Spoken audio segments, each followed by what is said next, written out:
Never leave a chair empty at night. You don't know who might take a seat. We were pretty superstitious. All of us were. My mom, my dad, grandparents, and teachers, neighbors, coaches, and bus drivers. We lived our lives by many traditions that might seem naive and old-fashioned at first glance.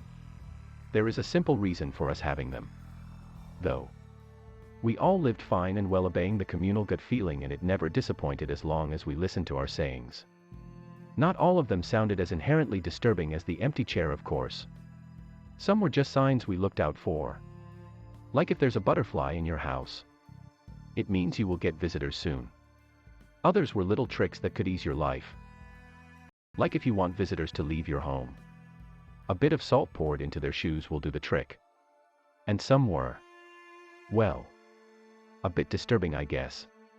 Like, if you lean over a railing, the devil will grab you and pull you towards the ground. That one we can't really fact check, unfortunately. As I said, there were many of those phrases they kept repeating so nobody will ever forget. And the one I've heard the most in my life happens to be the one about the chair. Never leave a chair in your bedroom empty at night. Dad repeated it every night like a prayer when I was still little. And Mom would come by later in the evening to make sure I had a backpack, some books, or even just a jacket lying on my desk chair. It was the only one in my room. As I grew older, they didn't need to remind me anymore. The phrase was deeply ingrained into my brain. I still heard Mom's footsteps at night, though. I suppose she wanted to be really sure nobody would be taking a seat next to me at night. When I was younger, I didn't understand why this was so important to everyone I knew. To me, there was one simple solution to the whole hex. Altogether, simply not having a chair in your room. You don't really need it when you have your bed anyway. Except for doing homework, maybe. Unfortunately. However, removing the chair is not an option. And there's a reason for that too, of course. As I said, superstitions are kind of our thing.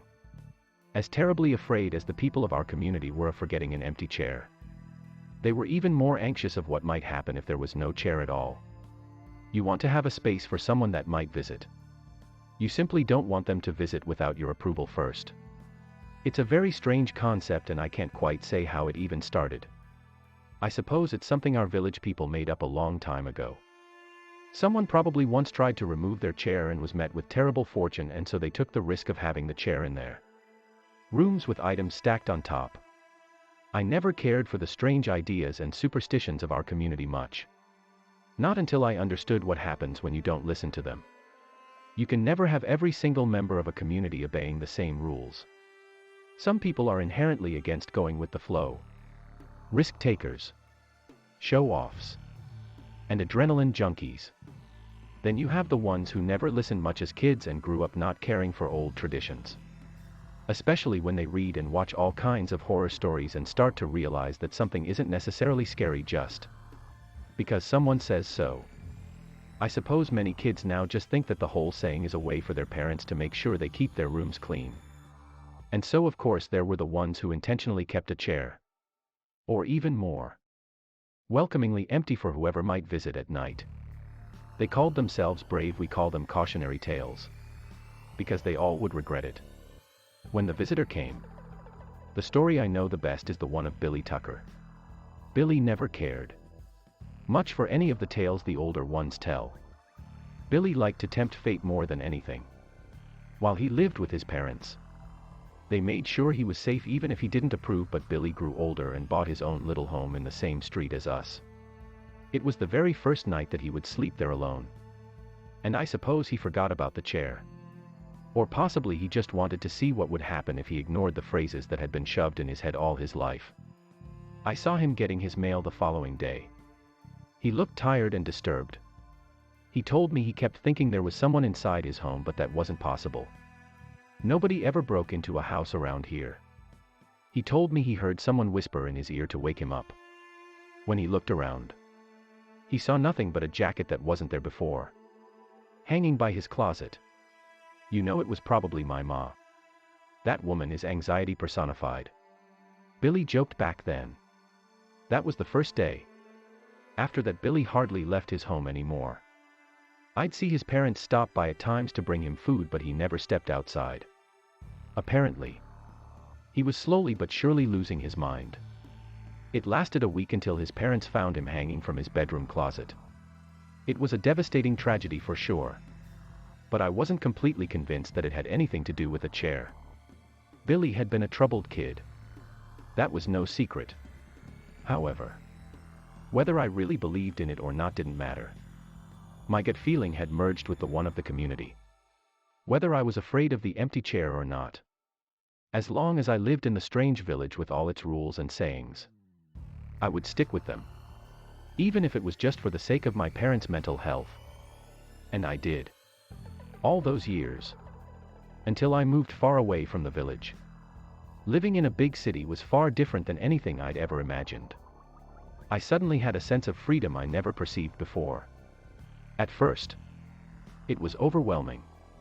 All the places I could go to and all the things I could do, but after a while, I realized that this was exactly where I belonged. I found new friends. Got a nice studio apartment.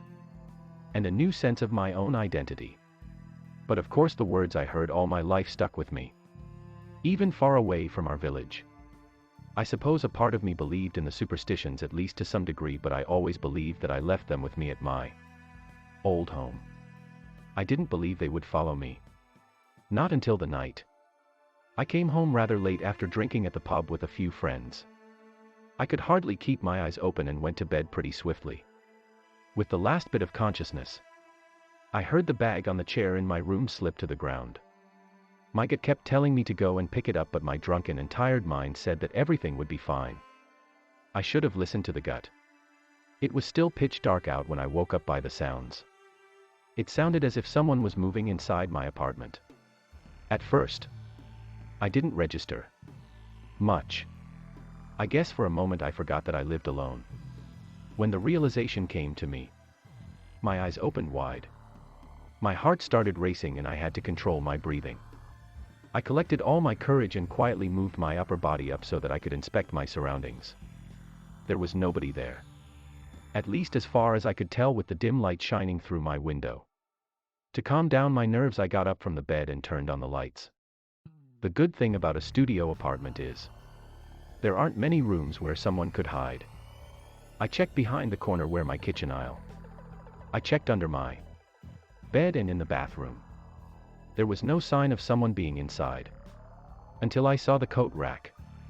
Most of my jackets are black, so I didn't notice right away, but there was a coat that didn't belong to me as well as a black top hat. My eyes moved to the ground, and when I saw the big leathery shoes with dirt underneath them, my entire body started shaking. Hello. I called out into the empty room. There was no response. Of course. I called the police and they checked every single corner, but there was not a single sign of anyone breaking in. As they arrived, the coat and shoes were gone, but I still saw the dirt stains on the ground. The police were clueless. I am not sure whether they thought I was insane or on drugs, but finally, they left and I was alone again. A part of me wondered if I possibly dreamed it all up or if I mixed up the coat with one of my own, but in the end, I knew I was just lying to myself. Someone had been in here and it was my own fault for leaving the chair empty. I figured there was one simple solution to my problem. So the following evening I made sure to stack enough items on top of the chair to make sure nobody would even think about taking a seat in there. It seemed like a decent plan considering the ridiculous superstition I was following. I didn't realize, however, that there wasn't going back after you messed up once. That's what happened to Billy. On the first night, you question the act. You can't believe that there could be anything true to that old saying, and how could it? You make yourself completely paranoid. The following night I was still confident. At least to some degree. The fear was still very much present, but I believed to have a solution. I had books and clothes stacked upon my chair, and after a couple of hours of tossing in my bed, I managed to fall asleep. What you don't realize is the effect the visitor has on you. It starts nibbling on your mind. If you invite it inside once, it learns your scent and it will continue coming back each night. No matter where you go or if you stay up all night. It won't stop. Until your mind can't take it anymore. I knew that. I'd heard all the stories. I just never believed how cursed we truly were. That night, I woke up by the sound of a whisper. The words made no sense to my mind, but they were near and felt thoroughly unkind. A hand was caressing my face, but when I opened my eyes, there was nobody to see.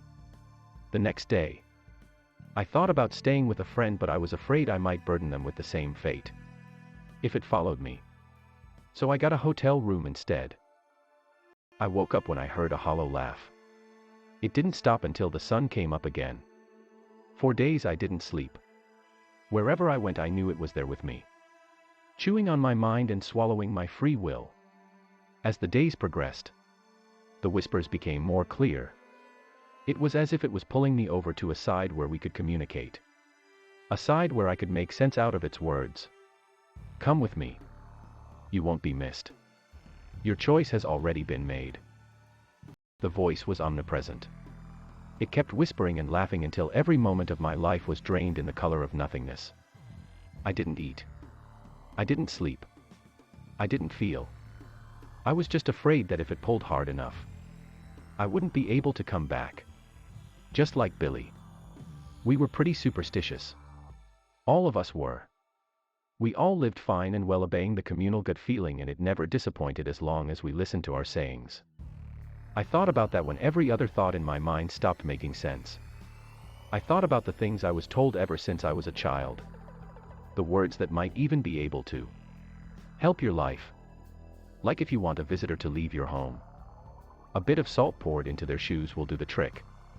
It was a long shot, but the visitor was always polite enough to leave its shoes and coat by the door. I don't know how permanent the trick is, but last night I finally slept on my own again. Link. TCC link. I am sure the trick worked. If it's gone for once, it's gone forever. Be careful not to repeat the same mistake again. I am so relieved. You did it. And if it ever happens again, you can just put more salt out. Then you get to teach your kids one more step. If you see shoes you don't recognize by the doorway when mommy is sleeping, pour a pinch of salt in each one. Probably best not to have kids if a demon has learned your scent and nearly killed you. Whoopee cushion time. Brew. Imagine waking up to that. Just silence. Then, puffed. Better keep a decent amount of salt on hand. You know. Just in case. Have a pack on the table in the entryway. Only for shoes.